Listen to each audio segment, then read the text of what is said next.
Thank you Hariom मंदिर कि आप लोगों ने मुझे बुलाया और एक मौका दिया कि आप लोगों के साथ में मैं कुछ धर्म की बात कर सकूं। आप लोग सोच रहे होंगे कि धर्म तो 9 हैं, ये डॉक्टर धर्म के बीच में कैसे आ गया। पूरे दुनिया में 13 धर्म हैं और इंडिया में 9 धर्म हैं। मैं कहता हूँ इंडिया में 10 धर्म है और पूरे दुनिया में 14 धर्म है, और जो एक्स्ट्रा धर्म निकला है वो डॉक्टर धर्म है, क्योंकि डॉक्टर भी अपने आप में एक धर्म है। मैं उसी को समझाने की कोशिश करूंगा कि एक डॉक्टर का धर्म के बारे में बात कर रहा है तो इसलिए कर रहा है कि आप स्वस्थ रहो, हैप्पी रहो, खुश रहो। और अगर मैंने उस धर्म को अपने अंदर निभा लिया तो मेरे आधे मरीज तो अपने आप से ठीक हो जाएंगे। इसलिए मेडिकल प्रोफेशन भी एक धर्म है। मुझे बुलाया गया हरिओम मंदिर में। मंदिर वो स्थान जहाँ पे आप हैप्पी एंड हेल्दी रहते हो। आप यहाँ क्यों आते हो, क्या मांगते हो आप? कि मैं स्वस्थ रहूं और खुश रहूं। सो हेल्थ एंड हैप्पीनेस के लिए आप मंदिर में आते हो। उसी के लिए आप एक डॉक्टर के पास जाते हो कि तुम मुझे ऐसी दवाई दे दे कि मैं खुश रहूं या स्वस्थ रहूं। बिना दवाई के लिए आप यहाँ पर आते हो महाराज जी के पास, दवाई लेने के लिए मेरे पास में आते हो। दोनों चीजें मंदिर ही हैं। इस मंदिर में आपको स्वस्थ और हैप्पीनेस कैसे मिले? हरि के पास जाके। अगर आपके अंदर के, अब आप अपने अंदर के हरि को पहचान लो, अपने अंदर के भगवान को पहचान लो, और अगर अपने उस हरि के पास चले जाओ तो अंदर सब दवाइयां पड़ी हुई हैं। कैसे? कोई भी दवाई अगर मैं खाता हूं, अगर मैं कोई भी दवाई खाता हूं तो दवाई मेरे शरीर में तब काम करेगी जब वहां जाके वो रिसेप्टर को आइडेंटिफाई करेगी। रिसेप्टर एक ताला है, दवाई एक चाबी है। वो दवाई मेरे शरीर में जाके ताला ढूंढेगी, ताला मिल गया तो काम करेगी, नहीं तो नहीं करेगी। तो इसका मतलब ये तो नहीं हुआ कि मेरे शरीर में भगवान ने, हरि ने ताले इसलिए बनाए थे कि फार्मास्यूटिकल कंपनियां आएंगी और चाबियां बनाएंगी, वो चाबियां मेरे अंदर काम करेंगी। क्योंकि मेरे शरीर में ताला है तो चाबी भी है, यानी कि मेरे हरि के पास में उस चाबी को बनाने की क्षमता है। क्योंकि खो गई है तो जब तक मिलती नहीं, मैं फार्मास्यूटिकल दवाइयों से उससे गुजारा चला सकता हूं, लेकिन अल्टीमेटली मेरे को अपने अंदर को हील करना है। वो हील कब होंगे? जब मैं अपने हरि के पास होऊंगा। दैट मीन्स जब मैं अपने अंदर के भगवान के पास होऊंगा, कॉन्शियसनेस के पास में होऊंगा, और तब मैं उससे मांगूंगा तो दवाई प्रोड्यूस होगी। उसका एक फॉर्मूला है ओम। हरि ओम मंदिर। मंदिर में जाके अपने हरि के पास जाके ओम के माध्यम से दवाई मांगो तो मिलेगी। यही इस मंदिर का मतलब है, हरिओम मंदिर का।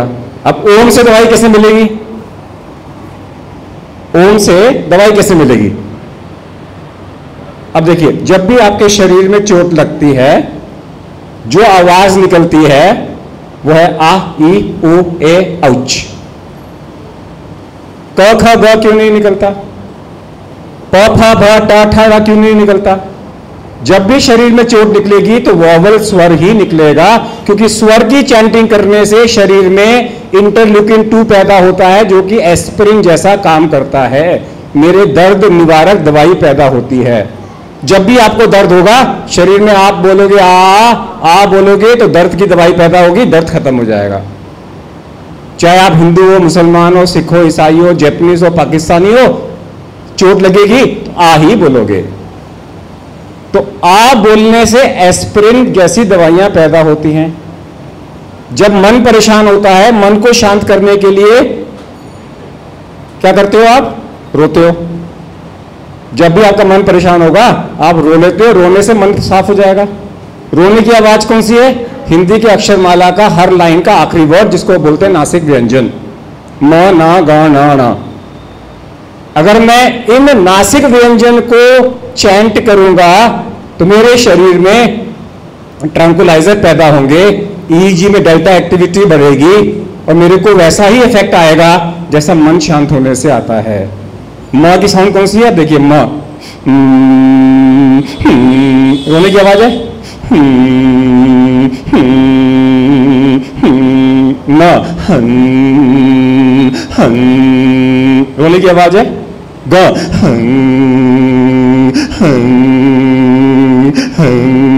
रोने की आवाज है अणा।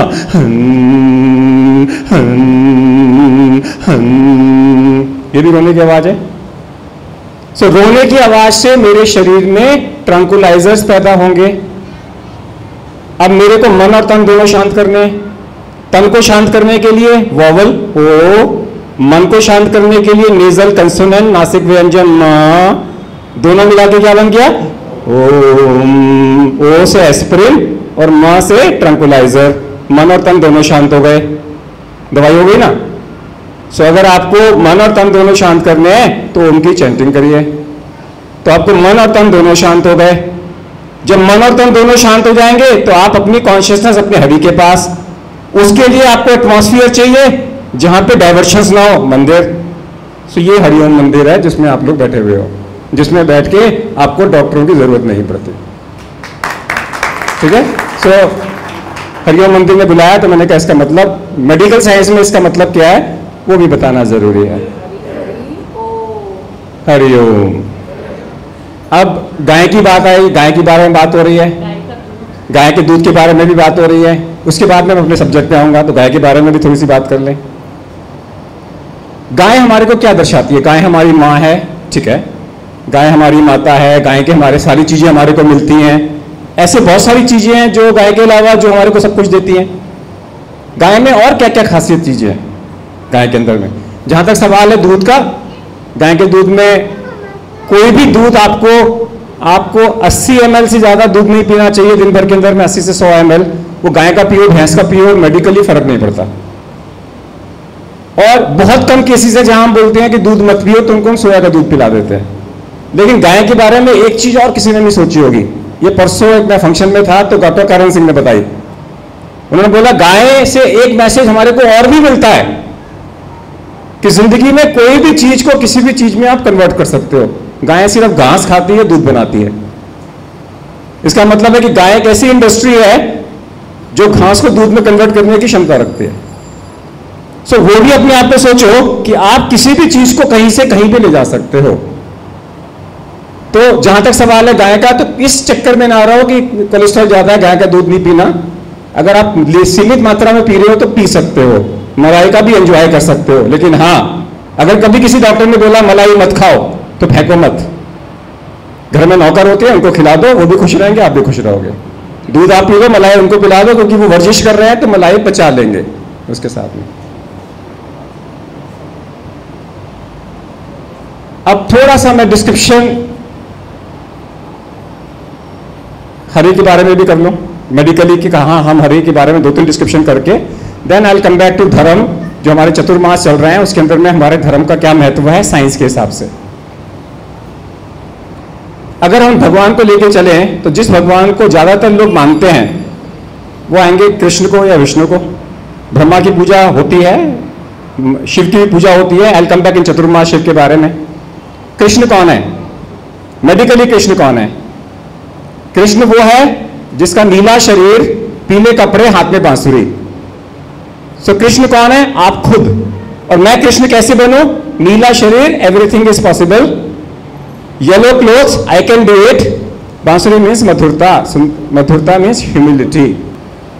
जिस दिन मैं ये सोच लूंगा कि जिंदगी में कोई भी चीज असंभव नहीं है, नीला शरीर, मैं कर सकता हूं, पीले कपड़े, लेकिन मधुरता, ह्यूमिलिटी, नम्रता के साथ में बांसुरी। बांसुरी मीन्स अपना अहंकार मैंने बाहर निकाल दिया। अगर मैं बांसुरी में लकड़ी का बुरादा भर दूं तो वो बेसुरी हो जाएगी, ठीक है। अगर हरि की बात करो तो थोड़ी सी बात हम विष्णु की भी कर लें। अगर आपने रियली में दुनिया में सबसे अच्छा इंसान बनना है तो विष्णु के 10 स्वरूप बनने की कोशिश करो। पहला स्वरूप क्या है? मछली। विष्णु का पहला स्वरूप क्या है? मछली। मछली क्या करती है? पानी यहां चल रहा है, उल्टा चलती है। तो दुनिया में डिफरेंट करना सीखो, थिंक डिफरेंटली। भेड़ चाल की तरह जो सब कर रहे हैं उनके साथ में मत चलो। सोचो, अपनी सोच को बदलो। That is called thinking differently. तो विष्णु का जिस दिन आप ये करने लग जाओगे, विष्णु के पहले अवतार बन गए, क्योंकि आप अलग सोच रहे हो, आपकी सोच अलग है, सबके साथ में नहीं है। जो सब कह रहे हैं वो वाली सोच आपकी नहीं है। दूसरा विष्णु का रूप क्या है? कछुआ, टॉर्टवाइज। जब आप डिफरेंट सोच रहे हो तो कई बार क्या लगेगा आपको कि लोग आपकी बात समझ नहीं रहे, तो पीछे हटना सीखो। सोचो डिफरेंट लेकिन पीछे हटना सीखो, विड्रॉ, लर्न टू विड्रॉ। ये क्वालिटी आपके अंदर में आनी चाहिए। तीसरी क्वालिटी क्या है? सुअर, जंगली सुअर, बोर। जंगली सुअर क्या है?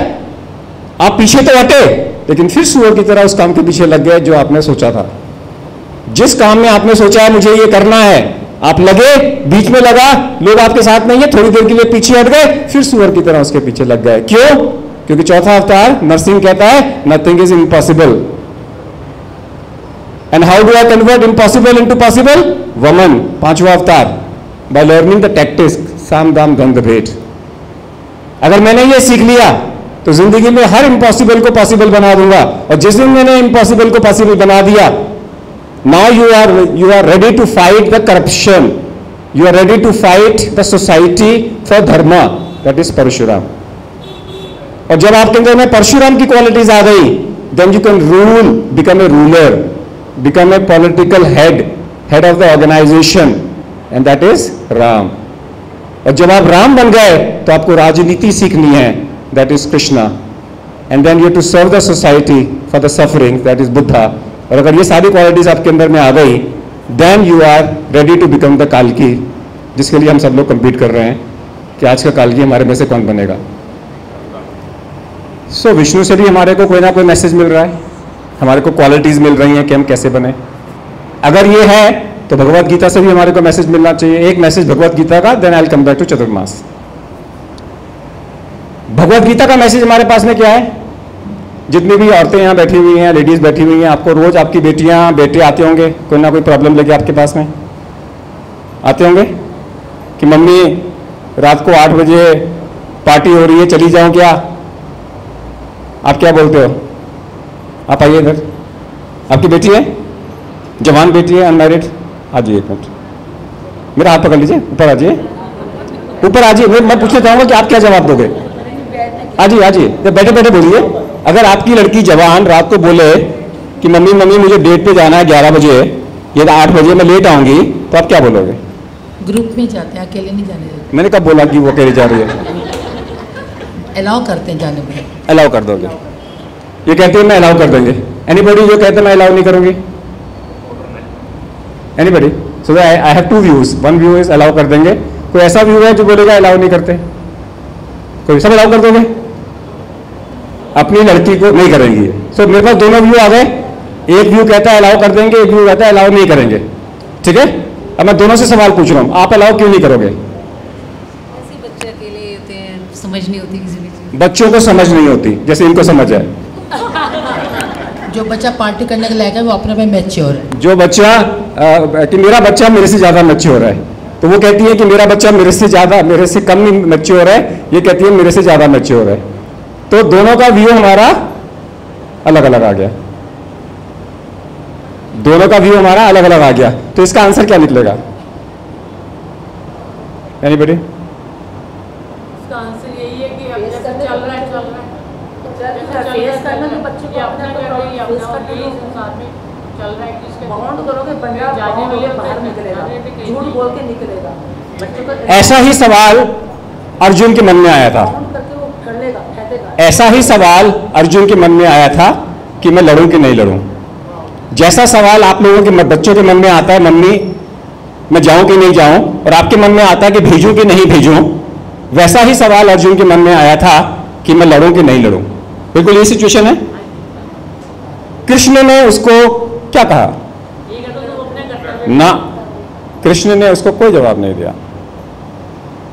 कृष्ण चाहता तो कह देता ए जाके लड़, जैसे इन्होंने कहा जा, या ये भी कह सकता था मत लड़, जैसे इन्होंने कहा मत लड़। कृष्ण ने कहा बैठ जा। कृष्ण ने उसकी 18 क्लासेस ली, उसने पहली क्लास में कोई जवाब नहीं दिया। आपने तो फटाक से जवाब दे दिया हाँ या ना में। एक सेकंड, अर्जुन भी तो ऐसे ही गया था ना कृष्ण के पास में। मैं तो अर्जुन हूं, मैं तो आपके पास गया, भेजोगे कि नहीं भेजोगी? कृष्ण ने क्या कहा? कृष्ण ने क्या कहा उसको? उसने कहा पहले तू मुझे सुना, पहले चैप्टर में कृष्ण ने एक भी वर्ड नहीं बोला, अर्जुन को ही सुना उसने। सुन तो लो पहले कि बेटी क्या चाहती है, क्यों जाना चाहती है, वो तो सुना ही नहीं। और उसके बाद में कृष्ण ने उसको डिटेल में समझाया, सेकेंड चैप्टर में इतना डिटेल में समझाया कि अर्जुन कंफ्यूज हो गया। फिर तीसरे चैप्टर से लेकर 17वें चैप्टर तक एक एक चीज को डिटेल्ड में समझाया, डराया भी विराट स्वरूप दिखा के, पुचकारा भी, चिंता मत कर मैं तेरे साथ हूं। और फिर जाके उसने 18वें चैप्टर में रिवाइज कराया और उसके बाद में अर्जुन को बोला अब तेरे को जो डिसाइड करना है तू कर ले, मैं डिसीजन लेने वाला कौन होता हूं, मेरा काम तो तेरे को गाइड करना है, डिसीजन तो तेरे को खुद लेना है। यहां पे दोनों में डिसीजन आपने लिए कि मत जा और जा, आप डिसीजन लेने वाले कौन होते हो। हमारा काम तो है एजुकेशन देना, समझाना, उसको प्रो एंड कॉन्स बताना। मर्जी बच्चे की है कि बच्चे ये चीजें हैं, जाने के ये फायदे हैं, ना जाने के ये फायदे हैं, अब तू डिसाइड कर। कृष्ण ने कहीं पर भी 18वें चैप्टर तक उसको नहीं कहा कि तू जाके लड़, उसने तो समझाया कि लड़ना तेरे फेवर में है कि नहीं है। डिसीजन अर्जुन का ही था, डिसीजन अर्जुन ने लिया कि इतना समझने के बाद में हाँ मैं अपना धर्म निभाऊंगा, आपने मेरे को पूरा समझा दिया। तो भगवत गीता का मैसेज हमारे पास में क्या आता है कि हमारा पर्पस लोगों के बारे में डिसाइड करने का नहीं है, हमारा पर्पस है उनको समझाने का, डिसीजन उनको लेने दो। जिस दिन ऐसा हो गया, सास बहू के झगड़े खत्म, ननद भाभी के झगड़े, जितने भी झगड़े घर में होते हैं आधे से ज्यादा खत्म हो जाएंगे, क्योंकि हम लोग बॉसगिरी करते हैं, वो ऐसा नहीं करती, वो ऐसा नहीं करती, तू ऐसा कर, तू ऐसा कर, तू ऐसा कर। समझाओ कि हमारे घर का रिवाज ये है, ऐसा करोगे तो अच्छा रहेगा, मर्जी तुम्हारी है। हम समझाते ही नहीं, पहले दिन से ही फोर्स करते हैं। अर्जुन की बात मानो, अर्जुन और कृष्ण की बात मानो। Now I come back to some other subject. Heart के बारे में मैं बात नहीं करूंगा, क्योंकि ये सब करोगे तो हार्ट की बीमारी होगी ही नहीं। हार्ट की बीमारी तो तब होगी ना जो धर्म नहीं निभाओगे। तो मैं तो ये बोल रहा हूं कि ये सब चीजें करो ताकि हार्ट की बीमारी हो ही ना। मैं उसी के बारे में बात कर रहा हूं। अगर आपने अपने भारतीय संस्कारों को अच्छे से निभाया तो बीमारी नहीं हो सकती। इन्होंने बोला हार्ट के बारे में बात करो। पूरे माइथोलॉजी में राजा दशरथ के अलावा किसी का वर्णन नहीं है कि उसको हार्ट अटैक हुआ। बता दो मेरे को। राजा दशरथ के बारे में कहते हैं शायद उसको हार्ट अटैक हुआ होगा, हार्ट फेल होकर मर गया। अब वो हार्ट अटैक था कि हार्ट फेल था, वो अलग अलग चीजें हैं। इसके अलावा कहीं मेंशन नहीं है। जंगली जानवर को हार्ट अटैक नहीं होता, प्रकृति के नियमों का पालन करते हैं। आयुर्वेद में हार्ट अटैक की बीमारी का मेंशन ही नहीं है, ना ब्लड प्रेशर की, ना हार्ट अटैक की। इसका मतलब है 5000 साल पहले हार्ट अटैक होते ही नहीं थे। सो ये हार्ट अटैक कब से आए? ये तो अभी 400-500 साल से आए, जब से ब्रिटिशर्स हमारे ऊपर आए और उन्होंने बोला भारतीय संस्कृति छोड़ो, वेस्टर्न संस्कृति लो, तो बीमारियां आई। मैं तो उसी भारतीय संस्कृति की तरफ वापस ले जाने की कोशिश कर रहा हूं ताकि हार्ट अटैक को हम ब्रिटिशर्स को वापस कराएं। वो हमारा सोना चांदी ले गए, हार्ट अटैक दे गए, सोना चांदी वापस लो, हार्ट अटैक वापस करो। उनको होने दो, हमें नहीं होने चाहिए। इसी को समझा, अगर आपने समझ लिया जो मैं समझा रहा हूं, तो अगर आपको हार्ट की बीमारी है भी तो रिवर्स हो जाएगी। आपका ब्लड प्रेशर कम हो जाएगा, डायबिटीज कम हो जाएगी, आपको हार्ट की बीमारी कम हो जाएगी। यही हमें समझना है। इसका मतलब यह है कि हमारे जो संस्कार हैं उनको फॉलो करो। मैं कुछ संस्कारों के बारे में बात करता हूं। हमारा पहला संस्कार क्या है कि औरतों को हफ्ते में एक दिन, शुक्रवार के दिन संतोषी मां का व्रत करना चाहिए। लिखा है संस्कारों में। कौन सी औरतों को? मेंस्ट्रुएशन के बाद, मेंस्ट्रुएशन खत्म होने से पहले। क्यों? क्योंकि उस पीरियड में ब्लड लॉस होता है, आयरन की डेफिशिएंसी होती है, खून बहता है, खून ज्यादा बहेगा, आयरन की डेफिशिएंसी होगी। उसके लिए व्रत में निकल आया कि हफ्ते में एक दिन गुड़ चना खाओ, खाली पेट। खाली पेट गुड़ खाने से आयरन की कमी पूरी हो जाती है, लड़की में ताकत आ जाती है। अगर आपने गुड़ चना, अगर आपने संतोषी मां का व्रत नहीं करना, मान लो कि आप लोग वेस्टर्न हो गए हो, अब ऐसा लगता है कि पुराने जमाने के हो जाएंगे, व्रत करेंगे तो मत करो। हफ्ते में एक दिन गुड़ चना तो खा सकते हो। व्रत करो या ना करो, कम से कम शुक्रवार के दिन में सवेरे नाश्ता ना करो, खाली पेट गुड़ चना खा लो, व्रत हो गया। मेडिकल व्रत हो गया। मेडिकल व्रत तो करना सीखो, कम से कम आयरन डेफिशिएंसी नहीं है तो ना हो। अब संतोषी मां के व्रत में क्या लिखा हुआ था कि अगर लड़की ने संतोषी मां का व्रत नहीं किया तो उसका पति उसको छोड़ के चला जाएगा। ये व्रत में लिखा हुआ है कि उसका पति उसको छोड़ के चला जाएगा, बिल्कुल जाएगा। अगर आप में खून की कमी है, अगर आपके शरीर में खून की कमी है, पति को रात को सेटिस्फाई नहीं कर पाओगे तो बगल वाले के पास जाएगा, क्यों नहीं जाएगा? अगर आप में ताकत ही नहीं है, वही तो लिखा हुआ है ना संतोषी माँ के अंदर में, ये लिखा हुआ है कि आपके बच्चे गिर जाएंगे, आपके बच्चे मर जाएंगे, मरेंगे ही। एनीमिया के अंदर में अगर प्रेगनेंसी होगी तो अबॉर्शन होगा। तो उसका मतलब मेडिकल साइंस में लेके चलो। हमारा एक और मेडिकल साइंस के अंदर में लिखा हुआ है हमारे शास्त्रों के अंदर में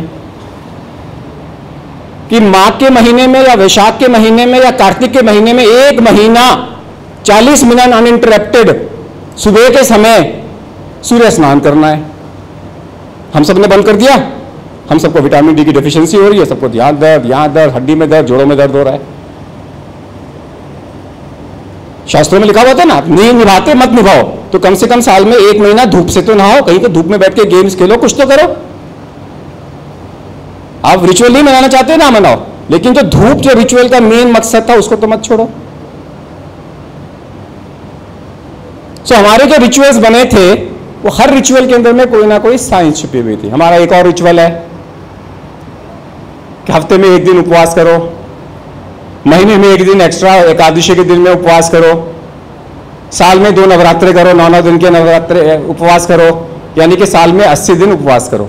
ये लिखा है कि साल में 80 दिन उपवास करना है। उपवास का मतलब क्या है? उपवास का एक मतलब तो यह है कि अपनी इंद्रियों को कंट्रोल करो, ठीक है, अपनी इंद्रियों। और क्या मतलब है उपवास का? नहीं, उस दिन कम खाना, एक बार खाना और अनाज नहीं खाना।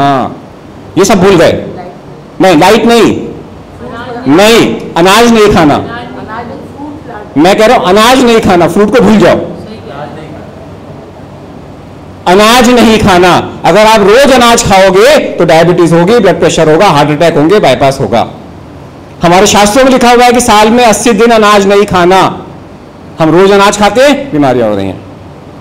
आपने व्रत नहीं करना, ना करो। साल में 80 दिन अनाज मत खाओ, उसके बदले जो मर्जी खाते जाओ। अनाज मत खाओ कि आज मेरा अनाज का व्रत है। अनाज है, अनाज है ना, ब्रेड इज अनाज, कुछ भी खाओ, अनाज नहीं खाना।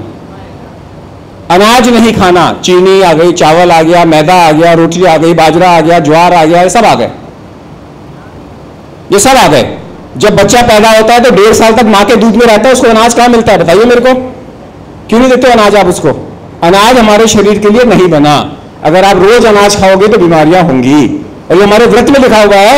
और अगर आप हार्ट के मरीज हो, अनाज बंद कर दो, आपकी हार्ट की बीमारी 50% कम हो जाएगी ऑटोमेटिकली। खाए क्या? तो अनाज क्या? अनाज कहां बना हमारे शरीर के लिए?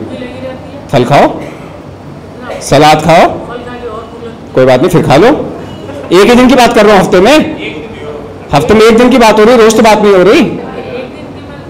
हफ्ते में 1 दिन, महीने में 1 दिन एक्स्ट्रा, और साल में 2 नवरात्रे। 9 दिन के, 18 दिन के, तो टोटल मिला के 80 दिन हो गए, ठीक है ना। अगर फिर भी अगर आपने नहीं करना, कोई बात नहीं, हम लोग हैं आपका इलाज करने के लिए। फिर फर्क सिर्फ इतना होगा, आपकी तिजोरी मेरे घर में आ जाएगी, फर्क क्या पड़ता है? 1 आध फ्लोर आपका मेरे नाम हो जाएगा। अगर उसकी चिंता नहीं है तो खूब खाओ। अगर हम इसकी बात को लेके चलते हैं तो थोड़ी सी अब हम बात कर रहे हैं अपने सीजन के बारे में, क्योंकि अभी हमारा सावन का महीना चल रहा है। तो सावन के महीने से लेके कार्तिक तक, सावन भादो अश्विन कार्तिक तक चल के फिर मैं यहाँ पर समाप्त करूँगा। क्योंकि मैं इस वक्त में अगर आपको माघ के महीने की बात करूँ तो माघ का महीना चल ही नहीं रहा, तो इस वक्त तो सावन चल रहा है। सावन भादो अश्विन कार्तिक, ये 4 महीने हैं, चतुर्मास है। शादियां नहीं होती, सामूहिक कार्यक्रम नहीं होते, सामूहिक भोज नहीं होते, घर में हलवाई नहीं बैठता। ये 4 महीने ऐसे हैं, ठीक है। कोई कारण होगा, कोई ना कोई तो कारण होगा सामूहिक के अंदर में।